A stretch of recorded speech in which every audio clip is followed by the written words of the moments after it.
Students, welcome to the English classroom. प्यारे विद्यार्थियों, English classroom YouTube channel में पुनः आपका बहुत बहुत स्वागत है। तो हमारा टॉपिक चल रहा था सिंथेसिस, और सिंथेसिस के अंदर हमने पिछली क्लास में किया था नॉमिनेटिव एब्सोल्यूट का प्रयोग करके दो सिंपल सेंटेंस को एक सिंपल सेंटेंस में कन्वर्ट करना। तो आज हम नॉमिनेटिव एब्सोल्यूट के ही कुछ और उदाहरण लेने वाले हैं। तो अब हम करते हैं आज की क्लास स्टार्ट। तो आपको पुनः मैं थोड़ा सा रिपीट करवा दूं कि नॉमिनेटिव एब्सोल्यूट में दो सेंटेंस आपको दिए हुए होंगे। दोनों सेंटेंस के सब्जेक्ट अलग अलग होंगे। दोनों सेंटेंसेस में टाइम गैप हो भी सकता है, टाइम गैप नहीं भी हो सकता है। वो हम सेंटेंस को देखकर बताएंगे। और इसके अंदर हम जो कारण बताता है, पहले वाला सेंटेंस है वो कारण बताएगा, दूसरे वाला सेंटेंस उस कारण के कारण परिणाम बताएगा। तो कारण वाले सब्जेक्ट को यानी कि कारण बताने वाले सब्जेक्ट को हम एब्सोल्यूट कर देंगे। ओके, अब एब्सोल्यूट कैसे करते हैं पिछली क्लास में मैंने डिटेल से बताया था। अभी हम एग्जांपल्स करेंगे तो आपको और अधिक स्पष्ट हो जाएगा। तो अब हम एग्जाम्पल नंबर 3 लेते हैं। एग्जाम्पल 2 हमने पिछली क्लास में कर लिए थे, आज हम एग्जाम्पल नंबर 3 लेते हैं। तो लिखिए एग्जाम्पल नंबर 3। एग्जाम्पल नंबर 3 है the bus arrived. The bus arrived, बस पहुंची। The passengers ran for sitting। The passengers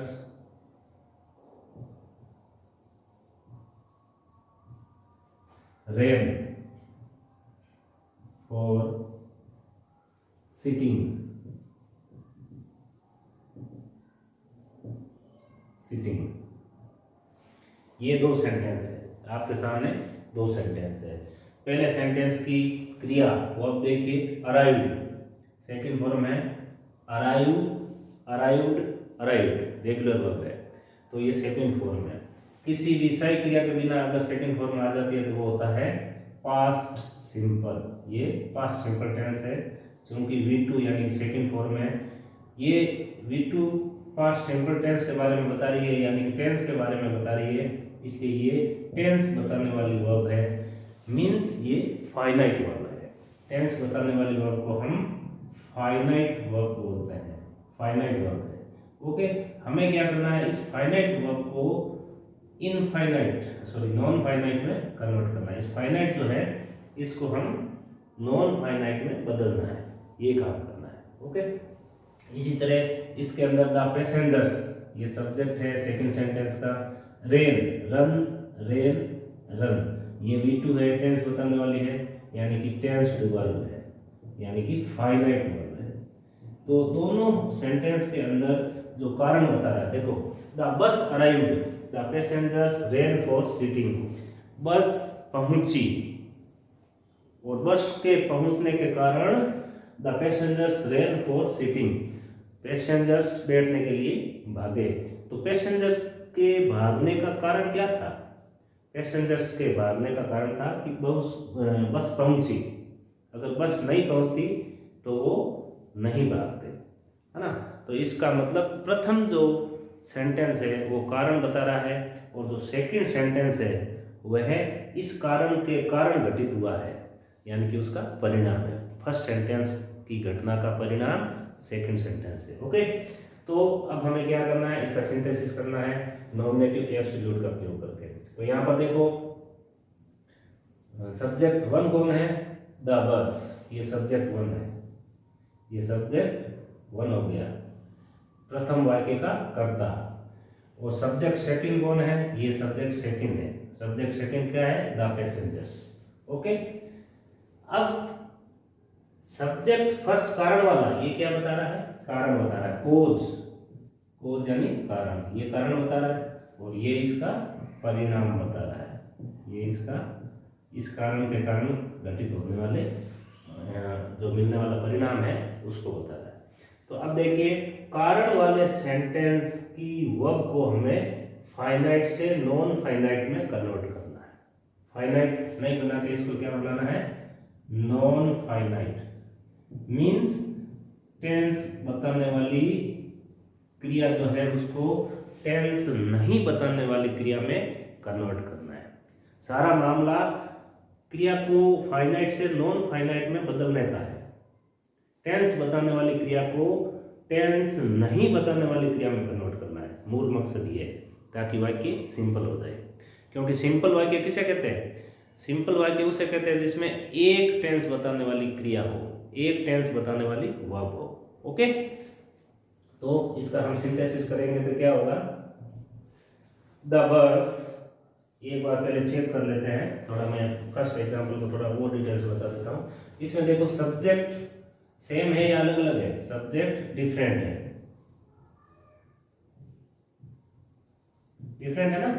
कैसे, इसमें सब्जेक्ट द बस है, इसमें सब्जेक्ट द पैसेंजर्स है, दोनों अलग अलग सब्जेक्ट है बिल्कुल। अब एक्शन 1 क्या है, एक्शन 1 और एक्शन 2 दोनों के बीच में टाइम गैप है या नहीं है, इसको चेक करते हैं। अगर टाइम गैप है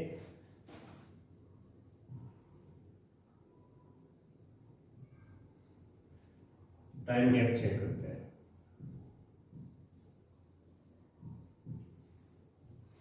अब देखो यहां पर आपको टाइम गैप दिखाई दे रहा है या नहीं दिखाई दे रहा है, इसको चेक करो।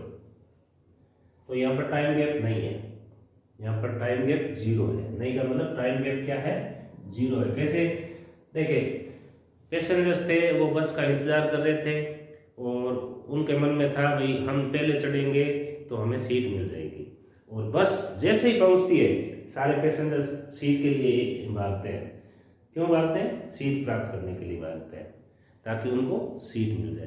तो जैसे ही बस आई वैसे ही पैसेंजर्स पहले से रेडी थे, वो सीधे ही भागे, तो यहाँ पर टाइम गैप 0 हो गया। अब मैंने आपको बताया था अगर टाइम गैप 0 हो तो प्रेजेंट पार्टिसिपल का प्रयोग करते हैं, और अगर टाइम गैप मिलने का चांस हो यानी कि कोई जल्दबाजी नहीं हो, फर्स्ट एक्शन घटने के बाद में सेकंड एक्शन में टाइम हो, जैसे मान लो फर्स्ट एक्शन हो गया आराम से, फिर सेकंड एक्शन पर कोई बाउंडेशन नहीं है कि अपने को हाथ करना है, उस कंडीशन में परफेक्ट पार्टिसिपल का प्रयोग करते हैं। तो यहाँ पर क्योंकि अगर बस के पहुँचते ही पैसेंजर्स नहीं भागे होते तो फिर जो भागे होंगे या जो जल्दी जाएंगे या जो पहले जाएंगे उनको सीट मिल जाएगी, इसीलिए वो हाथों हाथ एक्शन हो रहा है। तो हाथों हाथ जब एक्शन हो रहा है तो उस कंडीशन में प्रेजेंट पार्टिसिपल का प्रयोग करते हैं। किसका प्रयोग करते हैं, प्रेजेंट पार्टिसिपल का प्रयोग करते हैं। तो अब स्टार्ट करो वाक्य बनाना। द बस, सूत्र मैंने पिछले क्लास में बता दिया आपको, फिर रिपीट कर देता हूँ। सबसे पहले आता है नॉमिनेटिव एब्सोल्यूट, यानी कि प्रथम वाक्य, कारण बताने वाले वाक्य का कर्ता। उसके बाद में आता है पार्टिसिपल्स। टाइम गैप 0 है तो प्रेजेंट पार्टिसिपल आएगा, और टाइम गैप अगर यस है यानी कि टाइम गैप 0 नहीं होकर कुछ टाइम गैप है, उस कंडीशन में परफेक्ट पार्टिसिपल आएगा। ठीक है, तो सबसे पहले क्या आता है, सबसे पहले आता है नॉमिनेटिव एब्सोल्यूट, तो ये हो जाएगा द बस। फिर प्रेजेंट पार्टिसिपल, टाइम गैप 0 इसका मतलब प्रेजेंट पार्टिसिपल किसका, अराइव है। अब अराइव जो है इसका हम प्रेजेंट पार्टिसिपल बनाएंगे, तो प्रेजेंट पार्टिसिपल क्या बन जाएगा, arriving.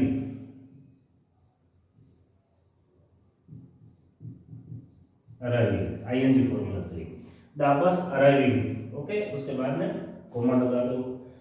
The passengers ran for sitting, तो मैंने आपको बताया था सबसे पहले आता है नॉमिनेटिव एब्सोल्यूट, कारण बताने वाले का कर्ता, कारण बताने वाले सेंटेंस का कर्ता आ गया। उसके बाद में आता है पार्टिसिपल, तो यहाँ पर प्रेजेंट पार्टिसिपल आया है। कौन सा आया है, प्रेजेंट पार्टिसिपल आया है।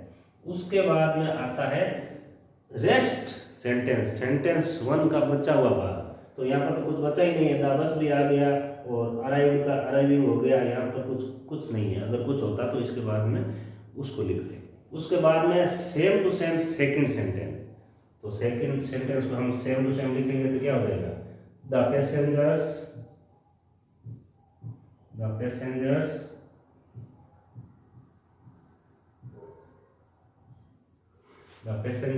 ran for sitting, ran for sitting, passengers बैठने के लिए दौड़े। द बस अराइविंग, बस के पहुंचते ही, the passengers ran for sitting, यात्रीगण बैठने के लिए भागे। इसका हिंदी में अर्थ ये हुआ। तो एग्जाम्पल एकदम क्लियर है आपके सामने। कोई डाउट हो तो आप कमेंट बॉक्स में ज़रूर लिखें, और मुझे नहीं लगता कि आपको कोई डाउट रहेगा, क्योंकि हम दो पिछली क्लास को आप ज़रूर अटेंड करें। मैं डिस्क्रिप्शन में उसका लिंक भी दे दूंगा, क्योंकि दो सेंटेंसेस हमने पिछली क्लास में किए थे, और उससे पहले नॉमिनेटिव एब्सोल्यूट के बारे में पूरी डिटेल से बताया था कि नॉमिनेटिव एब्सोल्यूट क्या होता है, किस कंडीशन में काम लिया जाता है, कैसे काम लिया जाता है, पार्टिसिपल का यूज होता है, सब बताया हुआ है। तो आप इसका स्क्रीनशॉट ले लें, अपने रजिस्टर में नोट कर लें, फिर हम चलते हैं नेक्स्ट एग्जाम्पल की तरफ। चलिए अब देखते हैं नेक्स्ट एग्जाम्पल। नेक्स्ट एग्जाम्पल से पहले एक नोट देखते हैं, ध्यान रखने योग्य बिंदु। अगर वाक्यों में इज, एम, आर, वाज, वर हो, यानी बी के रूप हो, तो बीइंग में बदलकर प्रेजेंट पार्टिसिपल बनाकर नॉमिनेटिव एब्सोल्यूट बनाते हैं। मीन्स अगर फर्स्ट सेंटेंस में, कारण बताने वाले सेंटेंस में जो मेन वर्ब है वो इज हो, एम हो, आर हो, वाज हो या फिर वर हो, तो हम इनकी जगह बीइंग लगा देते हैं, और बीइंग लगाने से ये प्रेजेंट पार्टिसिपल बन जाता है।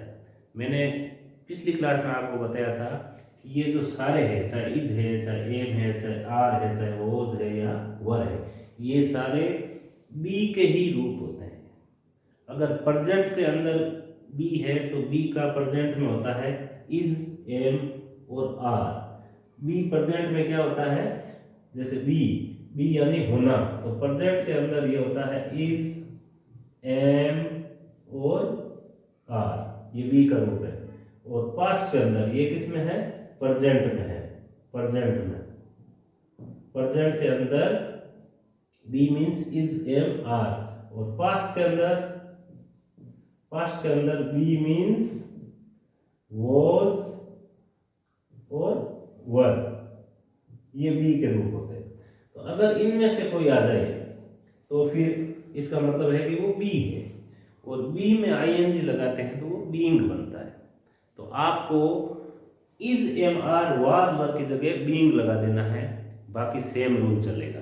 पहले नॉमिनेटिव एब्सोल्यूट आएगा, फिर नॉमिनेटिव एब्सोल्यूट के बाद में आएगा पार्टिसिपल, फिर आएगा सेंटेंस 1 का बचा हुआ भाग, और फिर आएगा as it is sentence 2। Okay, तो अब नीचे एग्जाम्पल देखिए। इट वाज संडे, संडे था, रविवार था। ओके, ये है रविवार था या रविवार था। The boys played all day long, लड़के पूरे दिन खेले। ऑल डे लॉन्ग मीन्स पूरे दिन। संडे था तो कारण बता रहा है, कारण बताने वाला सेंटेंस है कि बॉयज पूरे दिन क्यों खेले, क्योंकि संडे था। ओके, तो कारण बताने वाला फर्स्ट सेंटेंस है, ये कारण बताने वाला है। इसके अंदर क्या आ गया, वॉज हो गया, है ना। तो ये वॉज क्या है, वॉज यानी था, तो ये मुख्य क्रिया है, यानी कि बी का रूप है। ये लिखा हुआ ना वॉज, बी मीन्स वॉज और वर, तो ये बी का रूप है। और ये कौन सा टेंस बता रहा है, ये बता रहा है पास्ट सिंपल टेंस। ये कौन सा टेंस बता रहा है, पास्ट सिंपल टेंस बता रहा है। इसका मतलब टेंस बताने वाली क्रिया वाज है, इसके अंदर टेंस बताने वाली क्रिया वाज है, मीन्स वाज फाइनाइट वर्ब है। ओके, इसके बाद में नेक्स्ट चलते हैं। इसके अंदर क्रिया है प्लेड, प्लेड यानी खेले, ये V2 है। पास्ट सिंपल में V2 आती है, आपको बताया हुआ है। क्रिया की सेकेंड फॉर्म पास्ट सिंपल में आती है, स्वतंत्र अवस्था में, बिना किसी सहायक क्रिया के। ओके, तो यहाँ पर ये भी क्या हो गई, टेंस बताने वाली वर्ब होगी, फाइनाइट वर्ब होगी। तो ये दो वर्ब्स है। अब इसका जो कर्ता है, सब्जेक्ट है, वो इट है। सब्जेक्ट 1 है, वो इट है। और द बॉयज, ये सब्जेक्ट सेकंड हो गया, ये सब्जेक्ट नंबर 2 द बॉयज हो गया। तो सब्जेक्ट 1 और सब्जेक्ट 2 अलग अलग है ना। और प्रेजेंट पार्टिसिपल का प्रयोग होगा, क्यों होगा, क्योंकि बी का कोई भी रूप आ जाए, चाहे इज आ जाए, चाहे एम आ जाए, चाहे आर आ जाए, चाहे वाज आ जाए, चाहे वर आ जाए, पांचों में से कोई भी आ जाए, उसमें प्रेजेंट पार्टिसिपल फॉर्म बनेगी और वो बनेगी बीइंग। क्लियर।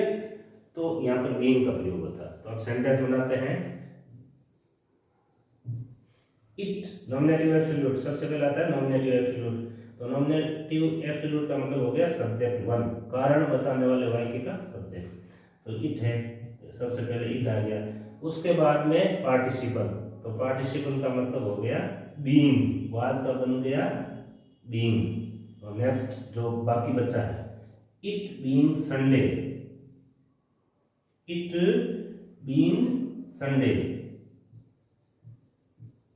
ओके, उसके बाद में same to same second sentence, the boys played all day long, all day long, दिन भर खेले, है ना। तो इस टाइप से ये बन गया simple sentence by using nominative absolute. Nominative absolute का प्रयोग करके हमने दो सेंटेंसेस को एक सेंटेंस में कन्वर्ट कर दिया। और वो जो बना हुआ लंबा वाला सेंटेंस है, बड़ा वाला सेंटेंस है, वो सिंपल सेंटेंस है, क्योंकि उसमें टेंस बताने वाली क्रिया सिर्फ और सिर्फ एक है। पहले दो थी अलग अलग टेंस बताने वाली क्रिया, इस वाज को हमने इसमें मिक्स कर दिया, इस वाज को हमने बीइंग में कन्वर्ट कर दिया। तो ये फाइनाइट वर्ब से नॉन फाइनाइट वर्ब में बदल गई, यानी कि टेंस नहीं बताने वाली वर्ब में बदल गई, और टेंस बताने वाली क्रिया सिर्फ एक रही है, प्लेड। इसलिए ये सिंपल सेंटेंस है। Okay, clear. चलिए इसको आप नोट कर लीजिए, हम चलते हैं नेक्स्ट एग्जाम्पल की तरफ। ओके, अब हम देखते हैं नेक्स्ट एग्जाम्पल। नेक्स्ट एग्जाम्पल है, it was Sunday, we went to cinema hall. It was Sunday, we went to cinema hall. It was Sunday, रविवार था, है ना। यह रविवार था या रविवार था या रविवार का दिन था, रविवार था। We went to cinema hall, हम सिनेमा हॉल गए, सिनेमा हॉल गए यानी कि सिनेमा देखने के लिए गए, सेंस उसका ये। ओके, तो पहला क्या है, कारण है। कारण क्या है, क्योंकि वो संडे था। क्या कारण है, क्योंकि वो संडे था, ये कारण था। और संडे होने के कारण क्या हुआ उसका परिणाम, कि हम फिल्म देखने के लिए सिनेमा हॉल गए। सिनेमा हॉल गए इसका मतलब क्यों गए, फिल्म देखने के लिए गए। पढ़ने के लिए तो कोई सिनेमा हॉल जाता नहीं है, या कोई जाता है, बिल्कुल नहीं जाता। तो इसका मकसद था फिल्म देखने के लिए। तो यहाँ पर क्या है, फर्स्ट सेंटेंस जो है उसका ये सब्जेक्ट है, इसमें मुख्य क्रिया वाज है। और सेकंड सेंटेंस में गो वेंट गोन सेकंड फॉर्म है, ये सेकंड फॉर्म में V2 है, इसका मतलब पास्ट सिंपल है। और पास्ट सिंपल है इसका मतलब ये टेंस बताने वाली क्रिया है। ओके, इसमें भी ये वाज यानी था, टेंस बताने वाली क्रिया है, पास्ट सिंपल ये होता है। तो दोनों ही फाइनाइट वर्ब है, दोनों ही फाइनाइट वर्ब है। हमें कारण बताने वाले सेंटेंस की वर्ब को इन नॉन फाइनाइट में कन्वर्ट करना है, finite to non finite. We have to change the finite verb into the non finite verb. Finite verb से हमें नॉन फाइनाइट वर्ब बनाना है। ओके, तो अब क्या करना है, चलिए हम इसका सिंथेसिस करते हैं। तो इट की जगह सबसे पहले क्या आता है, सूत्र आपको लिखाया हुआ है, एक बार फिर लिखा देता हूँ। सबसे पहले आता है नॉमिनेटिव एब्सोल्यूट। सबसे पहले क्या आता है, नॉमिनेटिव एब्सोल्यूट। ये सूत्र है, सिंटेक्स है, किसी भी किन्हीं दो सिंपल सेंटेंसेस को एक सिंपल सेंटेंस में कन्वर्ट करने का। सबसे पहले नॉमिनेटिव एब्सोल्यूट आएगा, उसके बाद में आएगा पार्टिसिपल्स, उसके बाद में आएगा पार्टिसिपल। पार्टिसिपल दो होते हैं, आपको पता है, प्रेजेंट पार्टिसिपल भी आ सकता है और परफेक्ट पार्टिसिपल भी आ सकता है। अगर टाइम गैप 0 है तो प्रेजेंट पार्टिसिपल, अगर टाइम गैप है तो परफेक्ट पार्टिसिपल। उसके बाद में rest of sentence 1, rest sentence 1 means इनके बाद में जैसे कुछ बच गया, जैसे संडे बच गया, इस टाइप से, तो वो। उसके बाद में सेंटेंस 2, एज इट इज, जैसा है वैसा का वैसा। ओके, ये इसका सूत्र होता है नॉमिनेटिव एब्सोल्यूट बनाने का।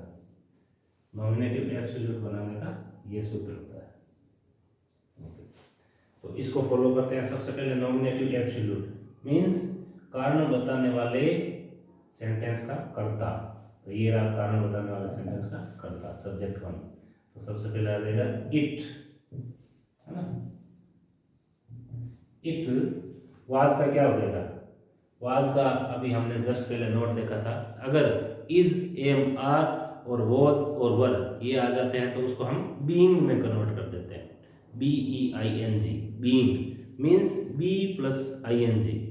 बी यानी होना और ING means continuous form, present participle form. तो ये हो जाएगा being. It being Sunday, it being Sunday, Sunday होने के कारण, है ना, कोमा। उसके बाद में आ गया, ये था नॉमिनेटिव एब्सोल्यूट, आ गया पार्टिसिपल, आ गया रेस्ट सेंटेंस 1, सेंटेंस 1 का जो बाकी बचा है इसके बाद वाला संडे आ गया।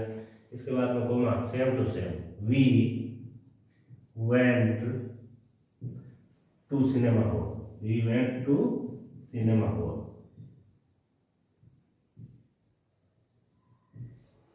ये बन गया synthesis of a simple sentence by using nominative absolute. तो यहाँ पर इसका मतलब क्या होगा, रविवार होने के कारण, रविवार होने पर, होने पर ऐसा भी लिख सकते हो, या होने के कारण, एक ही बात है। हम सिनेमा हॉल गए, अगर रविवार नहीं होता तो हम सिनेमा हॉल नहीं जाते। सिनेमा हॉल गए या फिल्म देखने गए, सिनेमा देखने गए, पिक्चर देखने गए, मूवी देखने गए, इसका मतलब यही है। ओके, तो आप इसको नोट डाउन कर लीजिए अपने रजिस्टर में। स्क्रीनशॉट लेना चाहो तो स्क्रीनशॉट ले लो। हम चलते हैं नेक्स्ट टॉपिक की तरफ। ओके, अब हम देखते हैं नेक्स्ट सिंपल सेंटेंस बनाने का तरीका। नंबर 4 पर है, सिंथेसिस में ही नंबर 4 पर आता है, बाय यूजिंग नाउन या noun phrase in opposition. Simple sentence बनाने के अभी तक हमने 3 तरीके सीखे हैं। चौथा तरीका है नाउन या नाउन फ्रेज का प्रयोग करके हम 2 सिंपल सेंटेंस को एक सिंपल सेंटेंस में कन्वर्ट करते हैं, एक सिंपल सेंटेंस बनाते हैं। तो ये चौथा तरीका है। ये सारे 3 तरीके या ये चौथा तरीका अभी हम जो पढ़ रहे हैं, ये सारा सिंपल सेंटेंस बनाने के तरीके हैं। ओके, तो अब स्टार्ट करते हैं अपना नाउन या noun phrase in opposition. Opposition का मतलब होता है बगल में, अपोजिशन मीन्स बगल में, बगल में, पास में या बगल में। ओके, बाय यूजिंग का प्रयोग करके नाउन या नाउन फ्रेज इन अपोजिशन। अब देखो इसमें होगा क्या, इसमें 2 सेंटेंस दिए हुए होंगे, ठीक है। देखो पहले सेंटेंस में नाउन दी होती है।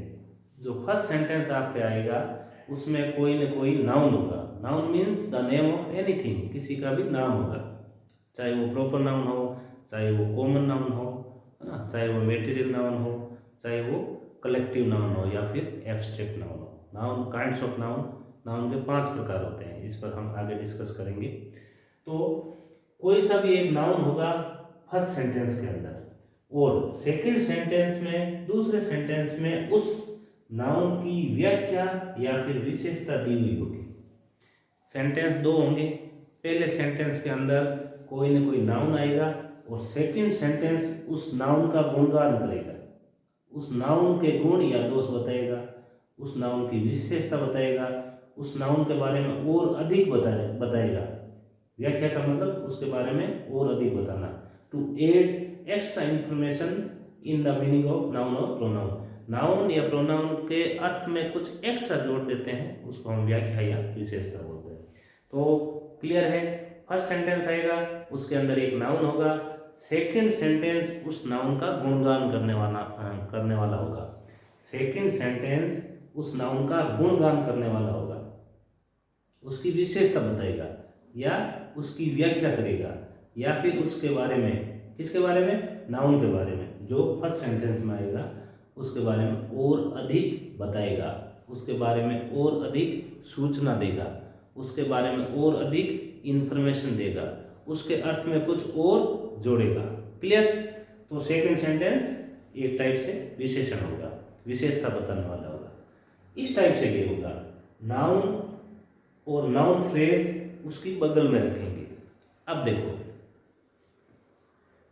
फर्स्ट सेंटेंस के अंदर जो नाउन आएगा उसके जस्ट पास में, बगल में, इन अपोजिशन का मतलब होता है बगल में या एकदम नजदीक।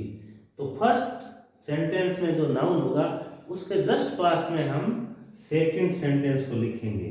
सेकंड सेंटेंस में जो व्याख्या होगी नाउन के बारे में या कोई विशेषता होगी, उसको उस नाउन के जस्ट बाद में कोमा लगाकर उसकी विशेषता बताने वाले पूरे नाउन को या फिर नाउन फ्रेज को रखेंगे।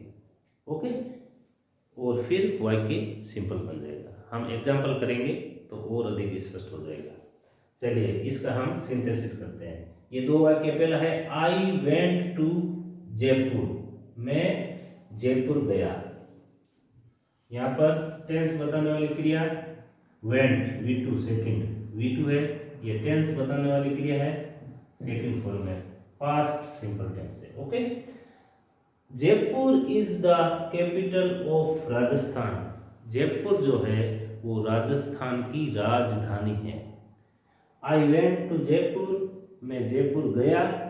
Jaipur is the capital of Rajasthan, Jaipur Rajasthan की राजधानी है। तो देखो, मैंने आपको बताया था कि सेंटेंस 1 में कोई नाउन होगी, तो यहाँ पर नाउन कौन है? नाउन मीन्स किसी का भी नाम, चाहे वो व्यक्ति हो, वस्तु हो, स्थान हो, जाति हो, भाव हो, सारों के नाम जो है वो नाउन कहलाते हैं। तो यहाँ पर आप फाइंड आउट कीजिए फर्स्ट सेंटेंस के अंदर नाउन कौन सा है। देखो, आई तो प्रोनाउन है। प्रोनाउन चार्ट के बारे में आप पूरा डिटेल से पढ़ चुके हैं, और अगर आपने प्रोनाउन चार्ट के बारे में या प्रोनाउंस के बारे में नहीं पढ़ा है तो मेरी पिछली वीडियो को आप ज़रूर देखें, मैं डिस्क्रिप्शन में उसका लिंक दे दूंगा। प्रोनाउन चार्ट को मैंने बहुत ही डिटेल से समझाया है, तो आप उस चार्ट को या उस क्लास को अटेंड करें और प्रोनाउंस के बारे में जानकारी प्राप्त करें। तो मैं यहाँ पर पुनः आपको रिपीट कर दूँ कि जो आई है वो फर्स्ट पर्सन प्रोनाउन है। तो प्रोनाउन तो ये हो गया। इसके बाद में went second form of the verb है, टेंस बताने वाली वर्ब है। टू जो है वो प्रीपोजिशन है, हम प्रीपोजिशन आगे पढ़ेंगे। फिलहाल आप इतना ध्यान रखो कि टू जो है वो प्रीपोजिशन है। और जयपुर है ये किसी शहर का, किसी स्थान का नाम है, इसलिए ये हो गया नाउन। ये नाउन हो गया। नाउन मीन्स संज्ञा, हिंदी में हम इसको संज्ञा कहते हैं। सेकंड में Jaipur is the capital of Rajasthan. Jaipur same to same वापस आ गया, इस जयपुर की जगह ये जयपुर वापस आ गया। इज यानी है, the capital of Rajasthan means Rajasthan की राजधानी। तो यहाँ पर देखो, ये विशेषता बताने वाला जो शब्दों का समूह है वो कौन सा है? Is the capital of Rajasthan. ये फर्स्ट नाउन की विशेषता या व्याख्या है। आई वेंट टू जयपुर, मैं जयपुर गया। तो यहाँ पर फर्स्ट नाउन जयपुर है और इस जयपुर के बारे में और अधिक जानकारी दे रहा है कि the capital of Rajasthan. Jaipur जो है वो राजस्थान की राजधानी है। तो जो फर्स्ट सेंटेंस में नाउन आया था उसके बारे में और अधिक सूचना देने वाला या व्याख्या करने वाला ये शब्दों का समूह है, ये इसकी बगल में आएगा। तो कैसे आएगा हम इसका चेक करते हैं। लिख लीजिए सबसे पहले इसका सिंथेसिस बनाते हैं। आई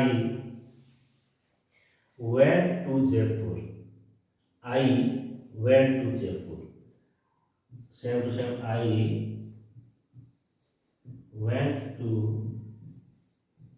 जयपुर। ये बड़ा ही होगा इसका क्योंकि ये प्रॉपर नाम है, किसी भी स्थान का व्यक्तिगत या निजी नाम है। आई वेंट टू जयपुर, मैं जयपुर गया। ये नाउन जयपुर है। नाउन के जस्ट बगल में कोमा लगाकर उसकी विशेषता बताने वाला जो शब्द है या शब्दों का समूह है वो आएगा। The capital of Rajasthan, the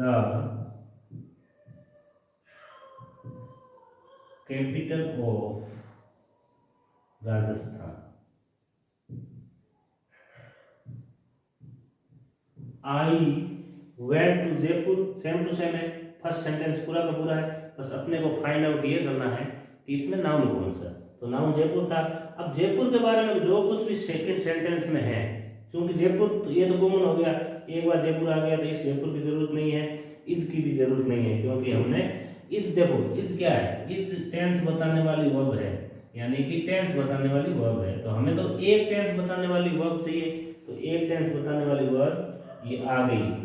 अब दूसरी टेंस बताने वाली वर्ब को हमें गायब करना है, तभी तो हमारा सेंटेंस जो है वो सिंपल सेंटेंस बनेगा। तो गायब करने के लिए हमने क्या किया, नाउन या नाउन फ्रेज को इन अपोजिशन कर दिया, यानी कि नाउन के बाद में जो नाउन की विशेषता बताने वाले वर्ड है उसको पास में रख दिया। तो इसका अर्थ ऑटोमेटिकली हे का हो गया। ठीक है, आई वेंट टू जयपुर, मैं जयपुर गया। द कैपिटल ऑफ राजस्थान, मैं राजस्थान की राजधानी जयपुर गया। इसका हिंदी में अर्थ ये होगा। ठीक है ना, Jaipur the capital of Rajasthan, Rajasthan की राजधानी जयपुर। तो जयपुर का आगे अर्थ ले लेता है ये सेंटेंस, मैं राजस्थान की राजधानी, राजस्थान की राजधानी जयपुर गया। इसका अर्थ ये हुआ है, इस जो सिंथेसिस के बाद जो सेंटेंस बना है उसका अर्थ ये हुआ। तो यहाँ पर एक ही वर्ब है वेंट, एक ही टेंस बताने वाली वर्ब है गया, यानी कि वेंट। ये इज है, ये इज अपने आप खत्म हो गया, अपने आप इज खत्म हो गया, लेकिन सेंटेंस का अर्थ वही रहा है। क्यों? क्योंकि राजस्थान की राजधानी जयपुर, यानी कि जयपुर के बारे में जो विशेषता बताने वाला वर्ड्स थे वो जयपुर के पास में आ गए, उसके अपोजिशन में आ गए, उसकी बगल में आ गए, उसके समीप आ गए, उसके पास में आ गए, और पास में आकर उसके अर्थ को और अधिक स्पष्टता प्रदान कर गए। ओके, तो यहाँ पर क्या हुआ, सबसे पहले फर्स्ट सेंटेंस के अंदर जो नाउन होता है उसको देखो। इसमें सेंटेंस किस टाइप के मिलेंगे, फर्स्ट सेंटेंस में नाउन होगा, सेकंड सेंटेंस में उसका गुणगान होगा। तो नाउन के पास में उसके गुणगान वाले वर्ड्स को रखना है, तो अपना सिंपल सेंटेंस बन जाएगा। ठीक है, और किस टाइप से बनेगा, बाय यूजिंग नाउन और नाउन फ्रेज इन अपोजिशन। अभी हमने नाउन या नाउन फ्रेज, अब देखो नाउन तो आपको समझ में आ गया, किसी का भी नाम जो होता है वो नाउन होता है। ठीक है, किसी व्यक्ति का, आपने छोटी क्लासों में परिभाषा रखी होगी, किसी व्यक्ति, वस्तु, स्थान, जाति, गुण, जाति आदि के गुण के नाम को नाउन कहते हैं। किसी व्यक्ति, वस्तु, स्थान, जाति आदि के नाम को गुण कहते हैं। किसी व्यक्ति, वस्तु, स्थान, जाति आदि के नाम को हम संज्ञा कहते हैं, यानी कि नाउन कहते हैं। ओके, तो नाउन क्या है, किसी का भी नाम है। नाउन जो है वो किसी का भी नाम है। अब नाउन फ्रेज, नाउन फ्रेज क्या होता है, शब्दों का ऐसा समूह, पूरा समूह जो है वो किसी नाउन की तरह काम करेगा। शब्दों के समूह को हम नाउन फ्रेज कहते हैं। पूरा समूह मिलकर किसी नाउन की तरह काम करता है, ऐसे वर्ड्स के ग्रुप को हम नाउन फ्रेज कहते हैं। तो नाउन या नाउन फ्रेज एक चीज होगी। ओके, अब सिंथेसिस के अंदर एक बार पुनः रिपीट कर देता हूँ। फर्स्ट सेंटेंस में इस टाइप के जो नाउन फ्रेज वाले सेंटेंस या नाउन वाले सेंटेंस होंगे जिसको हमें अपोजिशन में रखना है, नाउन के अपोजिशन में रखना है, उसमें क्या होगा, सबसे पहले फर्स्ट सेंटेंस होगा, उसके अंदर कोई ना कोई नाउन होगा, और सेकेंड सेंटेंस के अंदर उस नाउन के बारे में कोई ना कोई व्याख्या, विशेषता या गुणगान होगा। ओके, तो हमें क्या करना है, फर्स्ट सेंटेंस के नाउन के जस्ट पास में कोमा लगाकर उसकी व्याख्या करने वाले शब्द पास में रखना है और वाक्य को पूरा कर देना है। आपका सेंटेंस सिंपल हो जाएगा। ओके, चलिए इसका आप स्क्रीनशॉट ले लीजिए। चलिए एक उदाहरण और देखते हैं हम, बाय यूजिंग नाउन और नाउन फ्रेज इन अपोजिशन का। एग्जाम्पल है, Pandit Nehru was the prime minister of India. Pandit Nehru Bharat के प्रधानमंत्री थे।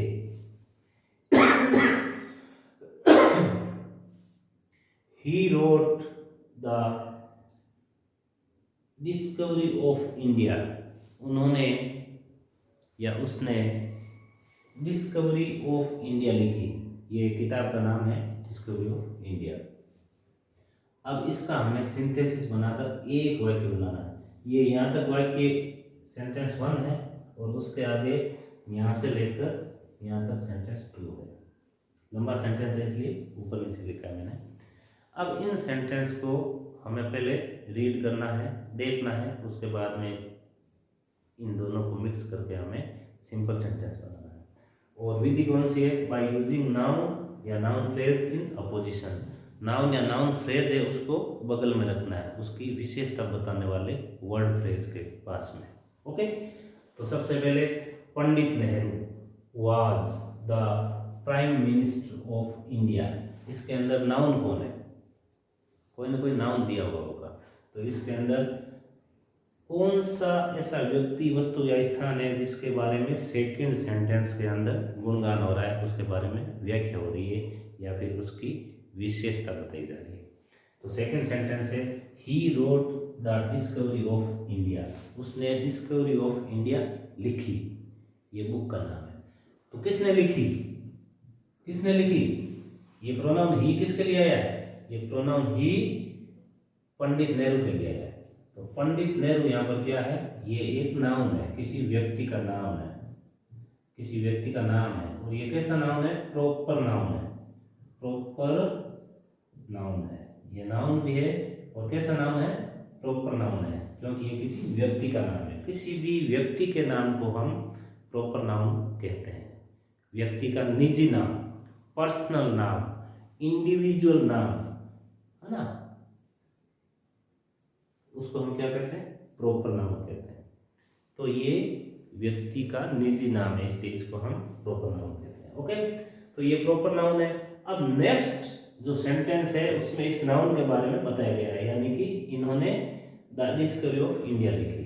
ठीक, तो नाउन हमें मिल गया। ठीक है, अब देखो यहाँ पर हमें क्या करना है, थोड़ा ध्यान देना है।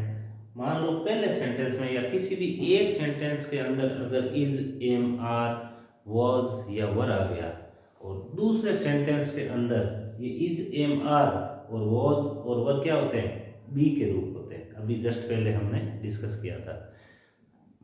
तो दोनों वाक्यों में से जिस वाक्य के अंदर बी का रूप आ जाता है, यानी कि इज, एम, आर, वाज या वर आ जाता है, तो हम उसको गायब करने की कोशिश करना है, हमें उसको हटाने की कोशिश करना है, उसका अल्टरनेट निकालना है। और दूसरी वाली जो वर्ब है, मुख्य क्रिया बी के अलावा, यानी कि इज, एम, आर, वाज, वर के अलावा अगर कोई क्रिया है उसको हमें रखने की कोशिश करना है। ठीक है, तो अब देखो पंडित नेहरू, क्यों, क्योंकि ये भी टेंस बताने वाली क्रिया है, ये भी टेंस वर्ब है, वाज यानी थे या था, और ये राइट, रोट, रिटर्न ये सेकंड V2 है, और ये क्या है, ये भी टेंस बताने वाली क्रिया है। तो सिंपल सेंटेंस का बेसिक तो यही है कि दो अगर क्रियाएं हैं उनको हमें एक बनाना है, एक को हमें कुछ न कुछ चेंज करना है।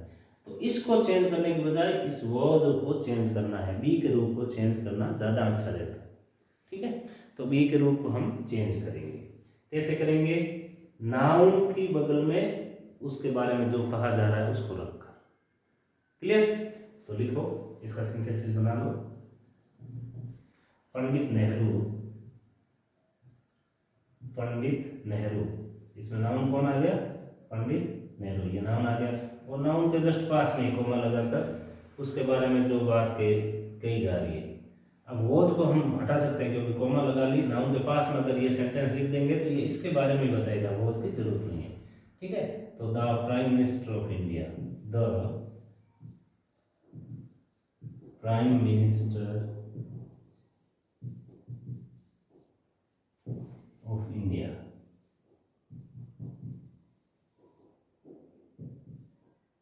फिर कोमा लगाते हैं। ठीक है, और फिर उसके बारे में जो एक्स्ट्रा चीज है उसको लिखते हैं। ही रोट द, अब ही है, ही किसके लिए आया? ये तो पंडित नेहरू के लिए आया, तो ये को बार बार लिखने की जरूरत नहीं है। अब कोमा लगाकर सीधे लिख देते हैं, wrote the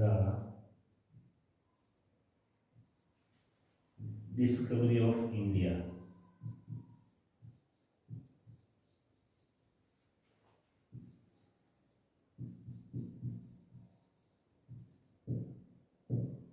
discovery of India. Inverted comma के अंदर है, वो एज इट इज नाम है, उस बुक का नाम है डिस्कवरी ऑफ इंडिया। तो ये बन गया simple sentence. Pandit Nehru the prime minister of India wrote the discovery of India. Pandit Nehru, वो उसको हमने हटा दिया, इसकी बगल में लिख दिया the prime minister of India, तो ये बन गया नाउन इन अपोजिशन। ओके, और उसके बाद में चूंकि ही था, प्रोनाउन था, पंडित नेहरू के लिए आया था, इसलिए बार बार ही को लिखने की जरूरत नहीं है, इसलिए हमने फिर कोमा लगाकर फिर लिख दिया road the discovery of India. Pandit Nehru the prime minister of India, Bharat के प्रधानमंत्री पंडित नेहरू, जो कि भारत के प्रधानमंत्री थे या थे, सीधी सी बात है, भारत के प्रधानमंत्री पंडित नेहरू ने द डिस्कवरी ऑफ इंडिया लिखी। इसका हिंदी में ये बन जाएगा, भारत के प्रधानमंत्री पंडित नेहरू। जब हिंदी बनाते हैं तो थोड़ा ध्यान रखना, जो नाउन है उसके बाद वाला, जो कोमा के बाद वाला जो नाउन इन अपोजिशन आया है, अपोजिशन वाला सेंटेंस है, इसको पहले बोलते हैं the prime minister of India, Bharat के प्रधानमंत्री पंडित जवाहरलाल नेहरू या पंडित नेहरू ने द डिस्कवरी ऑफ इंडिया लिखी। ओके, इसका हिंदी में ये बनेगा। हिंदी में इसका अर्थ लिख लो,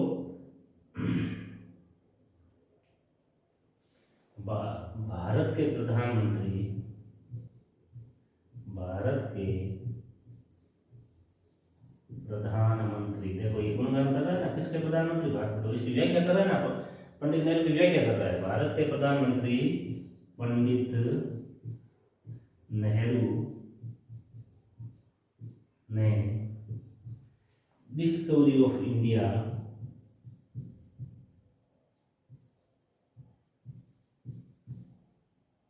डिस्कवरी ऑफ इंडिया लिखी, डिस्कवरी ऑफ इंडिया लिखी, डिस्कवरी ऑफ इंडिया लिखी, ये इसका हिंदी अनुवाद हो गया। भारत के प्रधानमंत्री, भारत के प्रधानमंत्री पंडित नेहरू ने डिस्कवरी ऑफ इंडिया लिखी, ये इसका हिंदी अर्थ हुआ। चलिए, इसका आप फटाफट से एक स्क्रीनशॉट ले लीजिए, हम चलते हैं नेक्स्ट एग्जाम्पल की तरफ।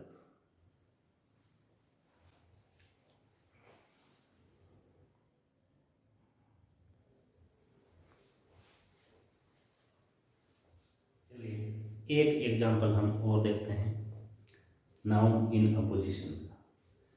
Milton was a famous English poet, Milton एक बहुत ही प्रसिद्ध अंग्रेजी का कवि था। ही वॉज ब्लाइंड, वह अंधा था। तो यहाँ पर किसके बारे में बात हो रही है? नाउन कौन है? No doubt Milton. तो यहाँ पर जो फर्स्ट सेंटेंस है उसके अंदर नाउन है मिल्टन। मिल्टन एक इंग्लिश कवि का नाम है। जो विद्यार्थी कक्षा 12 में पढ़ रहे हैं तो उनको पता भी होगा, अगर इंग्लिश लिटरेचर से आपने पढ़ा है। मिल्टन अंग्रेजी का एक बहुत ही सुप्रसिद्ध कवि रहा है। तो Milton was a famous English poet. Milton अंग्रेजी भाषा का या अंग्रेजी का एक बहुत ही सुप्रसिद्ध कवि था ना। ही वॉज ब्लाइंड, वह अंधा था, इसका हिंदी में अर्थ ये। अब देखो यहाँ पर नाउन कौन है? नाउन है मिल्टन। मिल्टन जो है वो नाउन है और बी का रूप है वॉज, टेंस बताने वाली क्रिया है। इधर देखिए आगे, ए फेमस इंग्लिश पोइट, ये मिल्टन के बारे में विशेषता बता रहा है या व्याख्या कर रहा है, मिल्टन की व्याख्या कर रहा है, मिल्टन के बारे में और अधिक सूचना दे रहा है। और अधिक सूचना देने को हम व्याख्या कहते हैं, है ना। मिल्टन के बारे में और अधिक बता रहा है, तो ये व्याख्या करने वाले शब्द आ गए। ही वॉज ब्लाइंड, ये सेकेंड सेंटेंस आ गया, ये सेकेंड सेंटेंस आ गया। इसके अंदर भी ये टेंस बताने वाली क्रिया है, दो बार वाज आ गया, इसमें भी आ गया, इसमें भी आ गया, ठीक है, ये है। तो अब हमने नोट कर लिया कि नाउन है, तो सबसे पहले नाउन से स्टार्ट कर लीजिए। मिल्टन,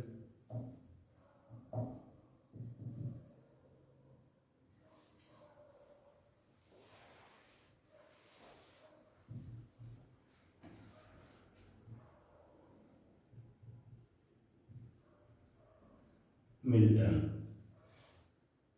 मैंने आपको पहले भी बताया था कि ये वॉज जो है फर्स्ट वाला, नाउन के पास वाला, ये बी का रूप है। कोशिश हमें ये करनी चाहिए कि जो दो वर्ब्स होगी, आपको दो सेंटेंस के अंदर दो टेंस बताने वाली वर्ब्स होगी, उनमें से जो प्रथम वाक्य में जो वर्ब है अगर वो बी का रूप है तो उसको हमें विलोप करना है, उसको हमें गायब करना है, उसकी जगह हमें नाउन इन अपोजिशन का यूज करना है। ओके, तो यहाँ पर ये मिल्टन नाउन है और अब इसकी बगल में इसके बारे में जो वर्ड्स बता रहे हैं उसको लिखना है। तो वॉज खत्म, a famous English poet, English poet, फिर कोमा लगानी है। अब ही यानी मिल्टन, ही यानी मिल्टन, ही प्रोनाउन है वो मिल्टन नाउन के लिए आया, तो ही खत्म क्योंकि मिल्टन पहले आ गया है। सीधा ही लिखना है was blind, was blind. Hindi में इसका अर्थ क्या हुआ है? हिंदी का अर्थ बनाते समय आपको थोड़ा सा ध्यान रखना है कि कोमा के बाद, नाउन के बाद में जो नाउन इन अपोजिशन आया है उससे शुरुआत करते हैं। A famous English poet, Milton जो कि एक फेमस अंग्रेजी का कवि था, वाज ब्लाइंड, वो अंधा था। एक अंग्रेजी का सुप्रसिद्ध कवि मिल्टन अंधा था, ऐसे बनाना है, ठीक है। यहां से स्टार्ट करना है। एक सुप्रसिद्ध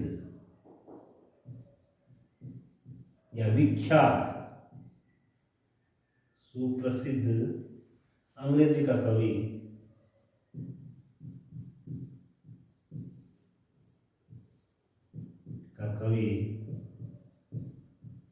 एक सुप्रसिद्ध अंग्रेजी का कवि, फिर मिल्टन लिखना है। मिल्टन,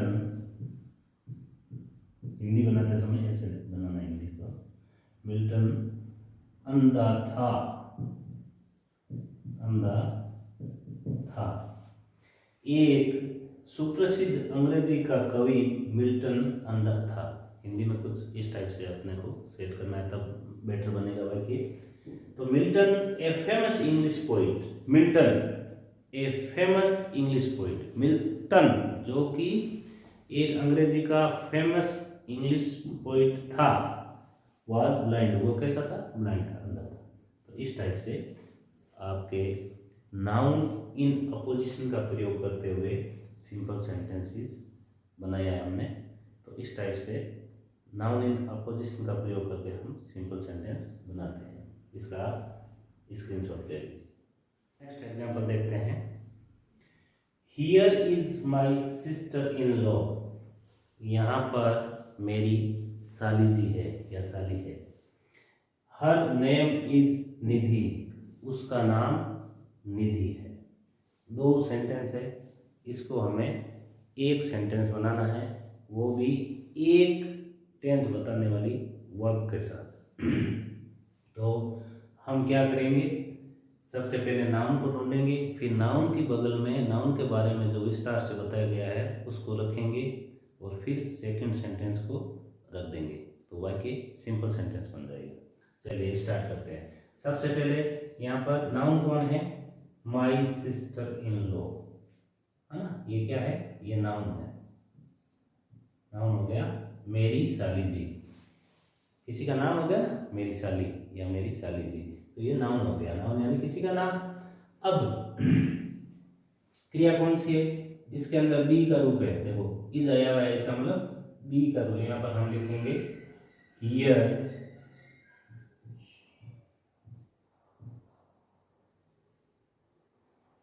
अब देखो मैंने आपको बताया है कि बी का रूप हमें हटाना है।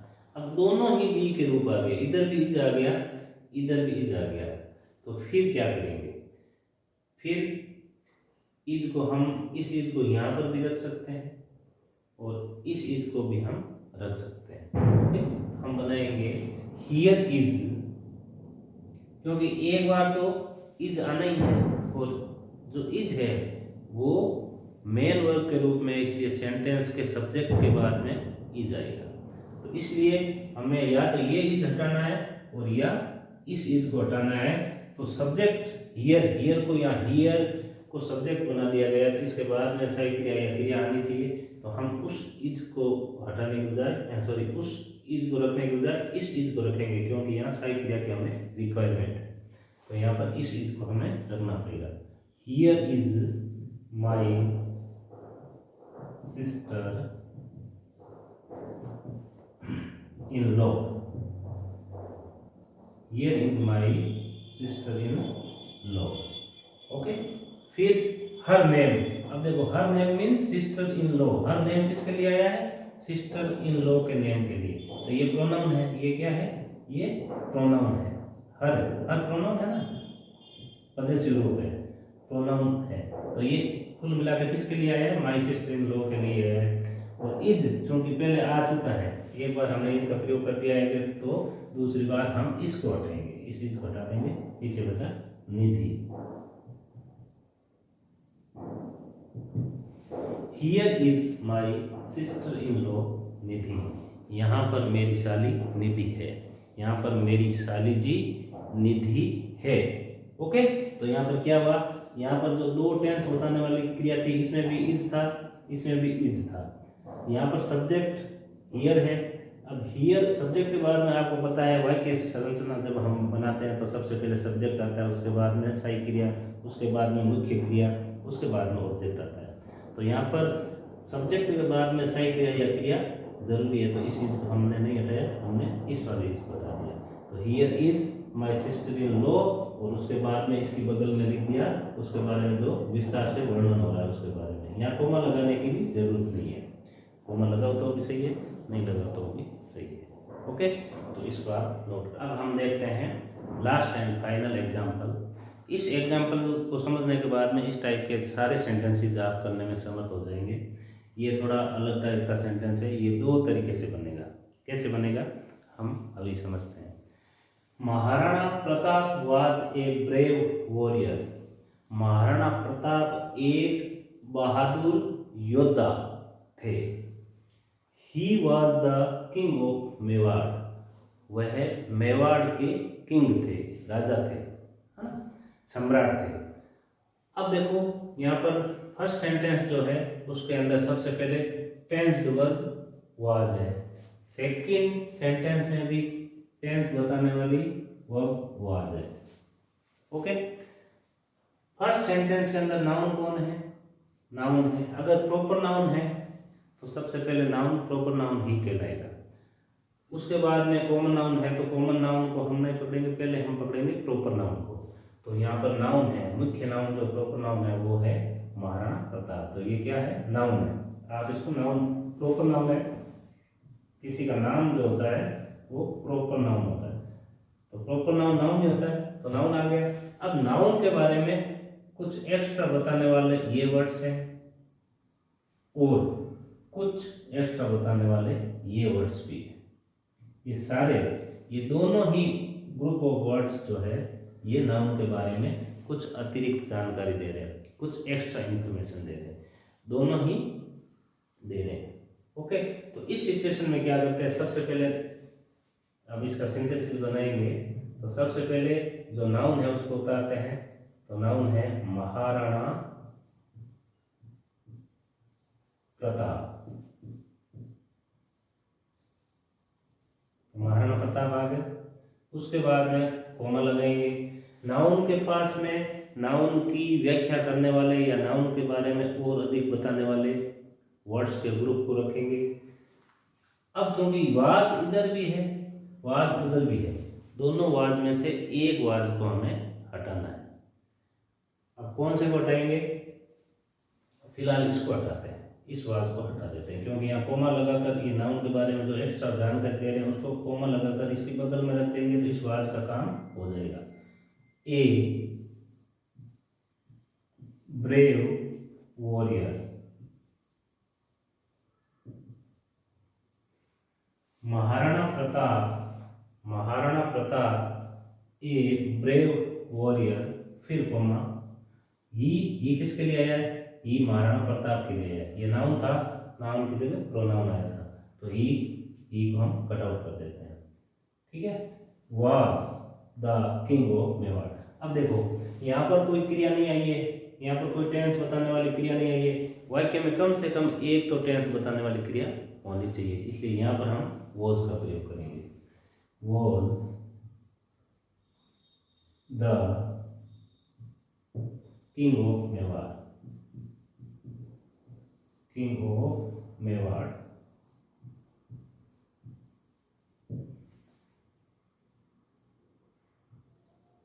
King of Mewar. Maharana Pratap a brave warrior was the king of Mewar. मैंने आपको बताया था हिंदी कहाँ से स्टार्ट करनी है, जो नाउन है उसके पास वाले नाउन इन अपोजिशन में जो वर्ड्स है वहां से स्टार्ट करनी है। एक बहादुर योद्धा Maharana Pratap was the king of Mewar. एक बहादुर योद्धा महाराणा प्रताप मेवाड़ के सम्राट थे, या महाराणा प्रताप जो कि एक बहादुर योद्धा थे, मेवाड़ के राजा थे, सम्राट थे। ठीक है, इस तरीके से ये बन गया पहला सेंटेंस। अब ये टाइप 1 है, पहले तरीके से ये ऐसे बनेगा। अब दूसरे तरीके से भी ये बन जाएगा। एक तरीका और है, वो क्या है, स्टार्ट करते हैं same to same. Maharana Pratap, Maharana Pratap. अब इसके दो तरीके क्यों बन रहे हैं, इसका भी कारण है। इसके दो तरीके इसलिए बन रहे हैं क्योंकि इसमें जो महाराणा प्रताप के बारे में जानकारी देने वाले शब्दों के ग्रुप है वो अलग अलग है। देखो, ए ब्रेव वॉरियर, ये भी नाउन के बारे में व्याख्या कर रहा है, उसके बारे में और अधिक जानकारी दे रहा है। और द किंग ऑफ मेवाड़, ये भी नाउन के बारे में और अधिक बता रहा है। तो डबल विशेषता बता रहा है, डबल व्याख्या हो रही है। इसलिए इस व्याख्या को हम सबसे पहले नाउन इन अपोजिशन बनाकर इस व्याख्या को लिखा है। अब हम ये जो व्याख्या है या ये विशेषता है इसको हम नाउन ऑफ अपोजिशन बनाएंगे और इसको बाद में रख देंगे, तो भी वाक्य सही है। तो वाक्य बनेगा महाराणा प्रताप, फिर अब देखो महाराणा प्रताप, ठीक है, फिर क्या करेंगे, यहां से स्टार्ट करते हैं। इस वाज को खत्म, यही तो महाराणा प्रताप के लिए आ गया, वाज को खत्म। The king of Mewar, the king of Mewar, king of Mewar. ठीक है, ये भी इसकी विशेषता बताने वाला वर्ड है, वर्ड्स है ना, वर्ड्स का ग्रुप है। महाराणा प्रताप के बारे में बता रहे हैं, इसलिए ये नाउन हो गया, नाउन इन अपोजिशन, ये नाउन के पास में आ गया। अब नेक्स्ट ये was a brave warrior, was a brave warrior, brave warrior. इस तरीके से भी बन सकता है, दोनों ही तरीके सही है। Maharana Pratap a brave warrior was the king of Mewar, और सेकेंड टाइप में बनेगा Maharana Pratap the king of Mewar was a brave warrior. दोनों ही सही है, दोनों ही सही है। ठीक है, पहले का अर्थ बनेगा, यहाँ से स्टार्ट करेंगे, दूसरे का अर्थ यहाँ से स्टार्ट करेंगे हिंदी में। एक बहादुर योद्धा महाराणा प्रताप मेवाड़ के सम्राट थे, इसका अर्थ तो ये बना। इसका अर्थ बना है द किंग ऑफ मेवाड़, यानी कि मेवाड़ के सम्राट Maharana Pratap was a brave warrior, एक महान योद्धा थे या एक बहादुर योद्धा थे। ओके, तो प्यारे विद्यार्थियों, सिंथेसिस के अंदर आज हमने बहुत ही आराम से धीरे धीरे टाइम लेकर एकदम हर चीज़ को स्पष्ट करते हुए ये क्लास अटेंड की है, हमने ये क्लास अटेंड की है। तो bye using noun and noun phrase in opposition, ये जो टॉपिक था, ये सिंपल सेंटेंस बनाने का नंबर 4 पर टॉपिक था। इस टॉपिक को आज हमने अच्छे से सीखने का प्रयास किया है। मुझे उम्मीद है आपको ये टॉपिक स्पष्ट हो गया होगा, और अगर इस टॉपिक से संबंधित कोई आपको अभी तक कोई चीज़ स्पष्ट नहीं हुई है तो आप कमेंट बॉक्स में लिखकर ज़रूर भेजें, मैं उसका सॉल्यूशन वीडियो बना दूंगा। तो आप लगातार अपनी परीक्षा की तैयारी करते रहें, डटे रहें।